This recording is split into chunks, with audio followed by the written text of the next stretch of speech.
She stood in the doorway, voice shaking, willing to trade her body just to feed herself.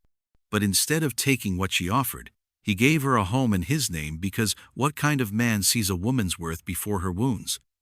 The autumn wind cuts across the Wyoming prairie like a blade, carrying with it the scent of dying grass and the promise of an early winter. Along a dusty trail that most folks have forgotten exists, a figure stumbles through the gathering darkness, a woman in a torn calico dress, her bare feet bleeding from rocks and thorns, clutching a small child against her chest. Delaney Crow has been walking for 3 days straight, surviving on creek water and wild berries, driven by the kind of desperation that makes people do things they never imagined possible. The toddler on her hip, her son Tommy, hasn't spoken in hours, his small body limp with exhaustion and hunger. When she sees the warm glow of lantern lights spilling from the windows of a remote ranch house, Delaney nearly collapses with relief. This is it, her last chance, her final gamble before the unforgiving frontier claims them both. She stumbles up the wooden steps and pounds on the door with trembling fists, each knock echoing like a gunshot in the still night air.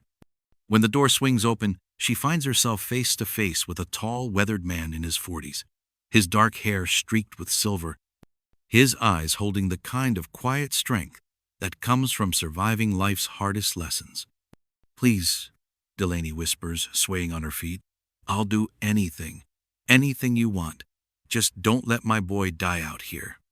The words tumble out in a rush of shame and desperation. She's prepared for the inevitable, for this stranger to take what desperate women have always been forced to offer, to use her body as payment for temporary shelter and scraps of food. It's the only currency she has left. But the man whose name is Boaz Lark, though she doesn't know it yet, doesn't reach for her with greedy hands. He doesn't leer or make demands or even seem to consider her offer. Instead, he steps aside and gestures toward the warmth of his home.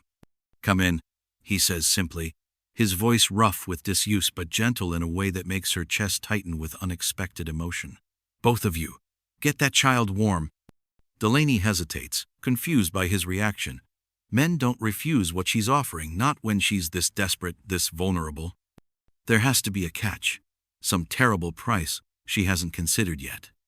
"I don't have money," she says, her voice barely audible. "I can't pay you except the way I said." Boaz's expression doesn't change, but something flickers in his eyes, not desire, but something that might be pain, or understanding, or both. "Nobody's asking you to pay anything," he tells her. "Now come inside before you both freeze to death." If you thought these were crazy, you won't want to miss what happens in this next video.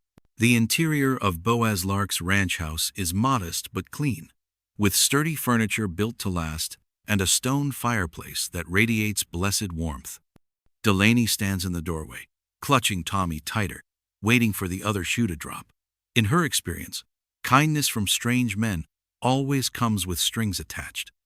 "Sit," Boaz says, pointing to a chair near the fire. "I'll get some food in both of you." He moves through his kitchen with the efficiency of a man who's been taking care of himself for a long time, ladling thick beef stew into bowls and cutting slices from a loaf of bread that's still soft in the middle. The smell makes Delaney's empty stomach clench painfully, and Tommy lifts his head for the first time in hours, his eyes focusing on the bowl Boaz sets before them. "My name's Delaney Crow," she says, as Tommy begins eating with the desperate hunger of a child who's been starving. "This is my boy, Tommy. We've been walking for 3 days, trying to reach somewhere, anywhere, that would take us in." Boaz settles into the chair across from her, his own meal untouched as he watches them eat. "Where'd you come from?" The question she's been dreading. Delaney's hands shake as she lifts a spoonful of stew to her lips. "Copper Creek," she whispers. "My husband died in a mine collapse 6 months ago.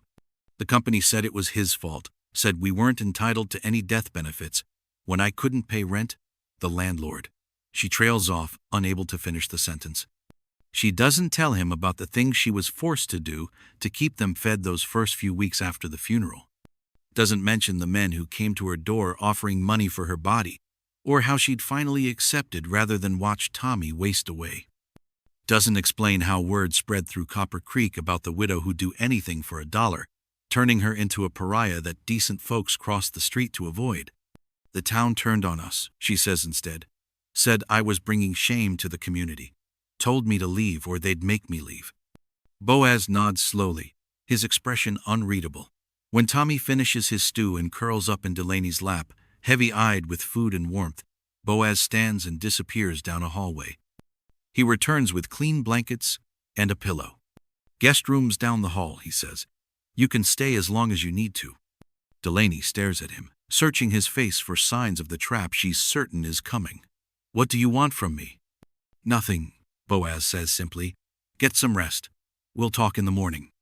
That night, lying in a real bed for the first time in months, Delaney holds Tommy close and cries silent tears into the darkness. She doesn't understand what's happening here, doesn't trust the kindness this stranger has shown them. But for the first time since her husband died, she and her son are warm and fed and safe. Even if she doesn't believe it will last, dawn breaks clear and cold across the Wyoming landscape, painting the sky in shades of gold and crimson that remind Delaney of better times, when she had a husband who loved her and a future that seemed secure. She wakes to the smell of coffee and bacon, sounds that draw her from the guest room like a moth to flame. She finds Boaz in the kitchen, fully dressed and clean-shaven, preparing breakfast with the same quiet efficiency he'd shown the night before. He looks up when she enters, nodding toward the table where he set out plates for three. Morning, he says, his voice still rough with sleep. Hope you're hungry. Tommy chatters happily as he eats, the first time Delaney's heard his voice in days. The sight of her son acting like a normal child again brings tears to her eyes, though she blinks them away before Boaz can notice. I can work, she says abruptly, the words tumbling out before she loses her nerve. I'm not afraid of hard labor. I can cook, clean, mend clothes, tend animals. I'll earn my keep. Boaz considers this while sipping his coffee. Garden needs weeding, he says finally. Fence lines got some weak spots that could use attention. If you're set on working, there's plenty that needs doing. Relief floods through her work, she understands. Work that has clear expectations and boundaries. But as they finish eating and Boaz leads her outside to show her the tasks that need completing, the familiar weight of obligation settles on her shoulders. About last night, she says quietly when Tommy runs off to chase a barn cat. My offer still stands. I know you were just being kind, but men don't usually. They expect. Boaz stops walking and turns to face her, his expression serious. Mrs. Crow, he says, his voice firm but not unkind, I don't want anything from you except honest work for honest pay. Whatever you think you owe me, whatever you think I expect, you're wrong. The words should bring relief, but instead they confuse her. In her experience, men always want something, always take what they can get from women who have nowhere else to turn. Boaz's refusal feels almost like rejection, like she's not even worth the trouble of using. I don't understand, she whispers. You don't have to, Boaz replies. Just know that you're safe here, both of you. He hands her a pair of work gloves and shows her which weeds to pull from between the rows of winter vegetables. The work is hard but satisfying, the kind of honest labor that makes her feel human again instead of like a commodity to be bought and sold. As the day wears on, Delaney finds herself stealing glances at Boaz as he works on repairing fence posts. He moves with a steady rhythm of a man who's comfortable with solitude, who's found peace in the simple routine of caring for his land. There's something about his quiet presence that makes her feel safer than she has in months. But safety is a luxury she's learned not to trust, and as the sun begins to set, she can't shake the feeling that this unexpected kindness will come with a price she's not prepared to pay. 3 days later, Boaz announces they need supplies from town, and despite Delaney's protests, he insists she and Tommy come along. The ride into Cedar Ridge takes an hour in Boaz's sturdy wagon, and with each mile they cover, Delaney's anxiety grows stronger. Towns have never been kind to her, especially since her husband's death. Word travels fast in small communities, and shame has a way of following a woman no matter how far she runs. Cedar Ridge proves her fears justified. The moment Boaz helps her down from the wagon, Delaney feels eyes watching her from store windows and porch steps. Whispers follow them down the main street like shadows, and she catches fragments of conversation that make her cheeks burn with humiliation. That's her, the one from Copper Creek. Heard she was offering herself to any man with $1. What's Boaz Lark thinking, bringing someone like that around decent folks? At Mitchell's General Store, the proprietor, a thin man with suspicious eyes, looks Delaney up and down with obvious distaste. When Boaz requests supplies and asks to have them put on his account, Mitchell hesitates. Don't know if I'm comfortable extending credit to certain types of people, he says, his meaning clear without being explicit. The words hit Delaney like a physical blow, confirming every fear she's harbored about venturing into public. She starts to back toward the door, ready to wait outside while Boaz conducts his business, but his voice stops her.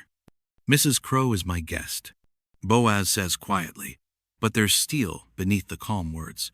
She'll be treated with the same respect you'd show any other customer, or we can take our business elsewhere. The transformation in Mitchell's demeanor is immediate.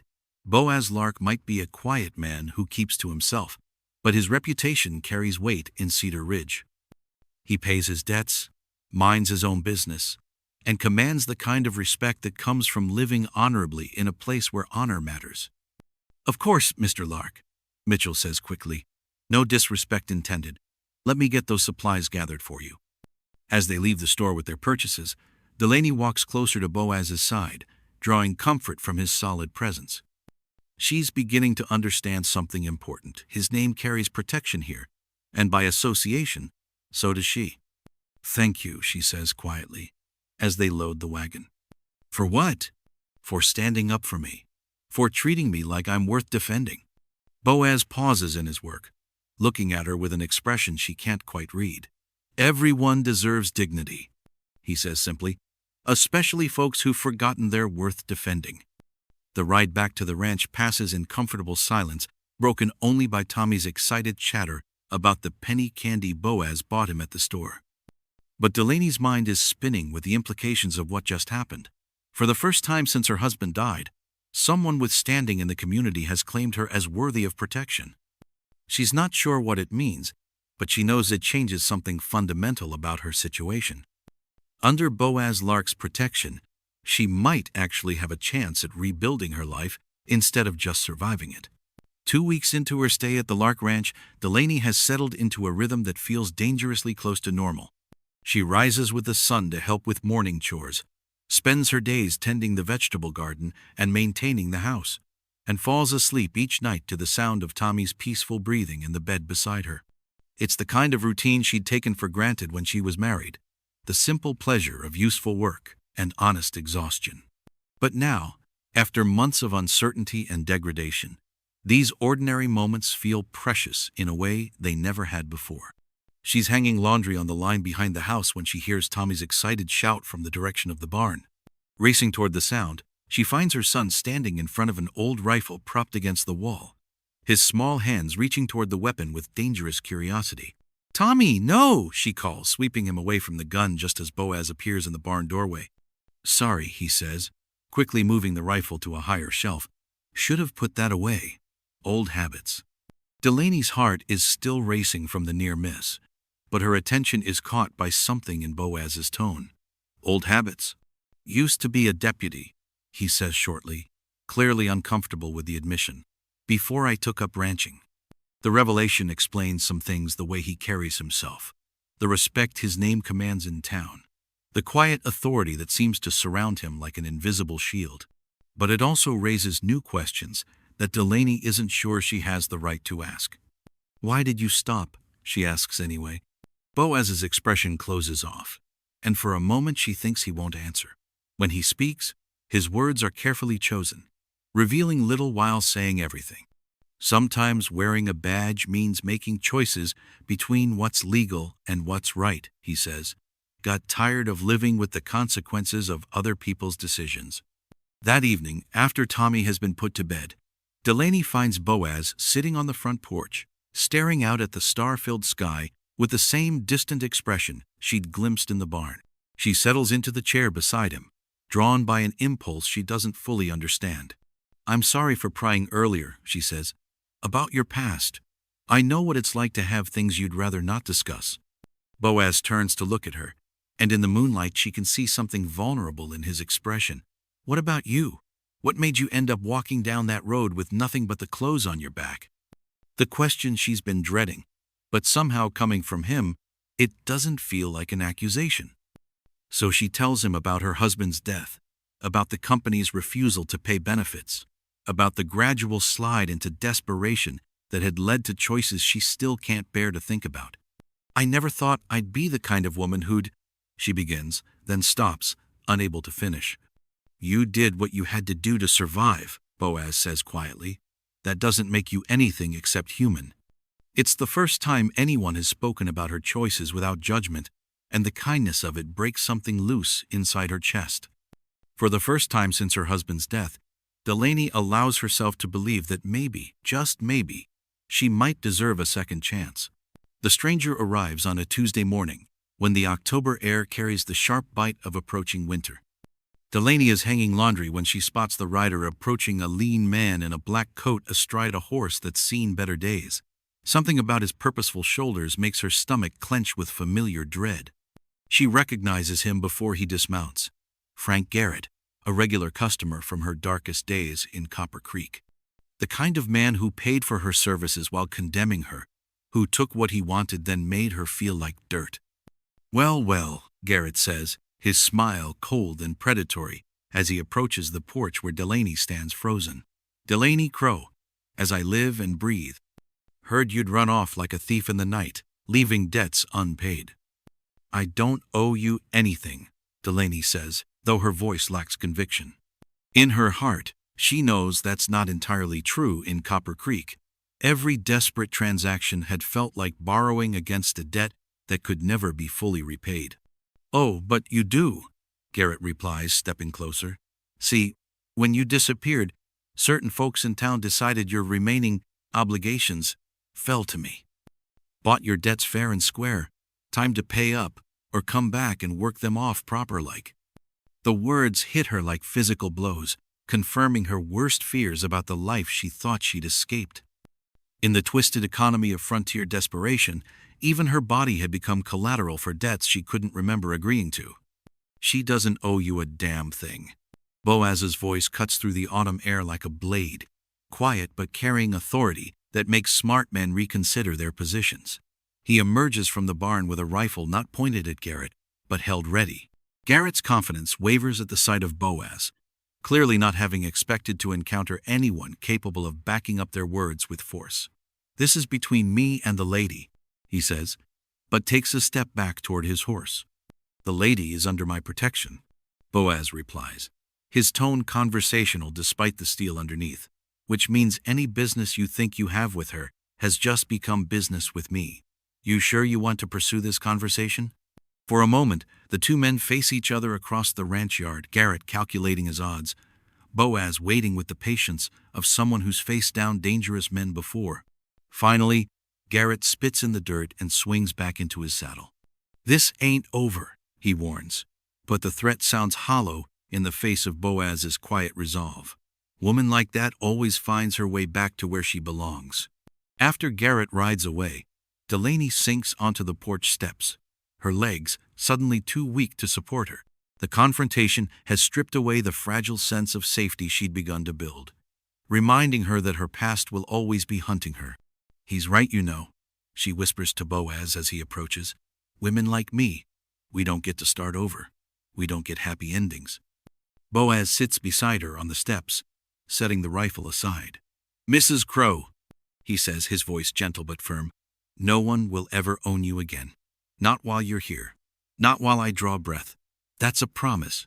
In the weeks following Garrett's visit, Delaney throws herself into ranch work with desperate intensity.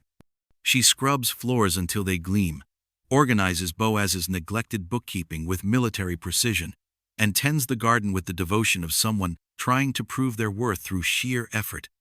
Boaz watches her frantic activity with growing concern, recognizing someone trying to outrun their own shadows.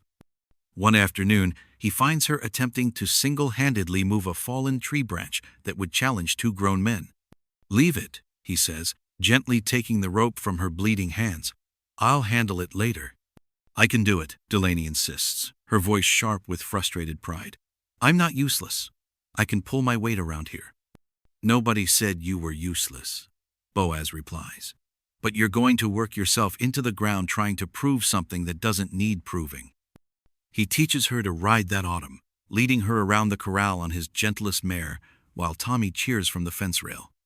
At first, Delaney's fear of falling mirrors her fear of trusting the kindness she's found here. But gradually, she learns to move with the horse instead of fighting it, understanding that some things are worth the risk of falling. In return, she helps Boaz remember how to laugh. Her dry observations about visiting neighbors, her gentle teasing about his tendency to overthink simple problems. The way she and Tommy turn ordinary meals into celebrations, all of it slowly chips away at the walls around his heart. The change in their relationship doesn't go unnoticed by the community. When Mrs. Henderson from the nearby farm refers to Delaney as Boaz's woman during a social call, the words hit differently than they would have weeks earlier. Instead of feeling like ownership, it sounds almost like belonging. That night, as they sit on the porch watching the first snow dust the distant mountains, Boaz turns to her with an expression she's never seen before, vulnerable, hopeful, uncertain. "I've been thinking," he says, his voice rougher than usual, "about permanence, about what it would mean if you and Tommy stayed here permanently." Delaney's heart stops beating for a moment. "What are you saying?" "I'm saying I'd like to offer you my name," Boaz continues, the words rushing out as if he's afraid he'll lose his nerve. "Not because you owe me anything, not because I expect anything in return, because I can't imagine this place without you in it, because you and Tommy have made this house feel like a home again." The proposal isn't romantic in any traditional sense. There's no talk of love or passion, no pretty promises about happily ever after. Instead, it's an offer of partnership, of mutual protection, of building something solid together from the broken pieces of their separate pasts. "I don't deserve this," Delaney whispers, tears tracking down her cheeks. "I don't deserve you, or this kindness, or a second chance at respectability." Boaz reaches over to cup her face in his calloused hands, his touch gentle despite the strength in his fingers. "Delaney," he says, her name sounding like a prayer on his lips, "you never deserved what the world did to you. You deserved protection and respect and someone to stand between you and the cruelties that drove you to desperate choices. If I can be that person for you now, if my name can be armor instead of chains, then let me." They marry on a crisp November morning beneath the willow tree that grows beside the creek running through Boaz's property.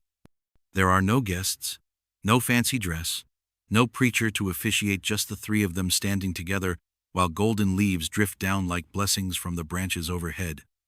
Boaz wears his best shirt and the black coat he reserves for trips to town. Delaney has fashioned a simple dress from fabric he bought in Cedar Ridge, the deep blue color bringing out the highlights in her brown hair. Tommy stands between them, holding a bouquet of the last wildflowers of the season that he insisted on picking himself. "I don't have much to offer you," Boaz says when it comes time for vows, his voice carrying clearly in the still air. "No fortune, no grand estate, no guarantees about what the future holds. But I can promise you this: you'll never go hungry again, never be homeless again, never face the world's cruelties alone. Whatever comes, we'll meet it together." Delaney's hands shake as she takes his work-roughened fingers in hers. The words she speaks come from a place deeper than conscious thought, from the part of her heart that had almost forgotten how to hope. "I don't know what I did to deserve this second chance," she says, tears flowing freely down her cheeks. "I don't know why you saw something worth saving in a woman who'd lost everything, including her self-respect. But I promise you this: I'll spend every day of whatever life we build together proving that your faith in me wasn't misplaced." They exchange rings made from melted down silver coins, simple bands that catch the morning light, as they slip them onto each other's fingers. When Boaz leans down to kiss his new wife, the gesture is gentle, respectful, nothing like the demanding possession she'd learned to expect from men who'd paid for her company. Tommy cheers and throws his wildflowers into the air, dancing around them in a circle that makes them both laugh through their tears. In that moment, standing beside the creek with leaves falling around them like confetti, they become something neither of them had dared to dream of: a family. "Mrs. Lark," Boaz says, testing out the sound of her new name. Mrs. Lark, Delaney repeats, marveling at how different it feels from her maiden name or her first married name. This isn't just a change of identity, it's a transformation, a chance to become someone new while honoring who she's always been underneath the scars. That evening, as they sit around the dinner table in their small house, Delaney watches Tommy chattering excitedly about his new papa and feels something she'd thought was lost forever: contentment. Not the desperate gratitude of someone clinging to temporary safety, but the quiet satisfaction of someone who's finally found where they belong. Outside, the wind carries the promise of winter, but inside their home, everything is warm and bright and full of possibility. For the first time since her first husband's death, Delaney allows herself to believe that good things might actually last, that happiness isn't just a brief respite between disasters. She takes Boaz's name like a shield against the world's judgment, but more than that, she takes it like a promise that some stories, even the ones that begin in desperation and shame, can find their way to redemption and hope. The attack comes in the dead of night, 3 weeks after the wedding, when November cold has settled deep into the land. Delaney wakes to smoke and horses thundering across the ranch yard. Through the bedroom window, she sees orange flames licking at the barn, where Boaz keeps his livestock and winter feed. "Boaz!" she shouts, shaking him awake. "The barn's on fire!" He's on his feet instantly, old law enforcement instincts taking over. "Get Tommy and hide him under the floorboards in the root cellar," he orders, pulling on boots and reaching for his rifle. "Don't come out until I tell you it's safe." But as Delaney rushes to wake Tommy, she catches sight of movement in the yard, 3 figures on horseback. One, unmistakably, Frank Garrett. This isn't an accident or random attack. This is personal, deliberate revenge against the woman who dared claim respectability and the man who helped her achieve it. "It's Garrett," she calls to Boaz.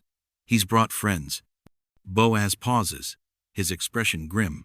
"All the more reason to get to the cellar. These men aren't here to talk." Delaney gets Tommy safely hidden beneath the house, but she can't cower in darkness while her husband faces 3 armed men alone. Everything she's built here, the safety, the respectability, the chance at a real life, hangs in the balance. This is her fight as much as his. She retrieves the old revolver Boaz taught her to use against wolves, checking it's loaded before slipping out the back door. The barn is fully engulfed now, flames so bright they turn night into day, revealing Garrett and his companions advancing toward the house. "Come out, Lark," Garrett shouts over crackling wood. "We know you're in there, and we know you got something that belongs to us. Send the woman out and maybe we'll let you live to see morning." Boaz emerges with his rifle ready, moving with tactical precision. "Only thing that belongs to you, Garrett, is a rope around your neck. You've got 10 seconds to get off my land before I start shooting." The gunfight is brief but vicious. Garrett's men spread out to flank the house, forcing Boaz to divide his attention. Delaney sees one circling toward the back, trying to cut off escape routes, and makes a decision that surprises even her. She steps from the shadows with her revolver raised, voice steady despite terror racing through her veins. "That's far enough." The man turns, startled, and in that moment of hesitation, Delaney fires. The shot takes him in the shoulder, spinning him around and sending his weapon flying. The sound alerts Boaz to the threat behind him, allowing him to engage Garrett's remaining partner. Within minutes, the fight is over, 1 man dead, 1 wounded and fleeing, and Garrett himself tied up and bleeding. When Sheriff Morrison arrives with a posse drawn by the burning barn's glow, he finds the attackers defeated and the family united. "Looks like you handled this just fine," the sheriff observes. "Though I'm sorry about your barn, Boaz." "Barns can be rebuilt," Boaz replies, his arm around Delaney's shoulders. "What matters is my family's safety." Spring returns to the Wyoming territory, like a promise kept, painting the prairie in shades of green that seemed impossible during the long winter months. The new barn stands where the old one burned, larger and sturdier than its predecessor, built with the help of neighbors who've come to see the Lark family as valued members of their community. Delaney stands in her garden, watching Tommy, now calling himself Tommy Lark, with the fierce pride of a boy who's found his place in the world, chase butterflies between the rows of vegetables she's planted. At 6 years old, He's grown sturdy and confident under Boaz's patient guidance, learning to read and ride and carry himself with the quiet dignity his stepfather embodies.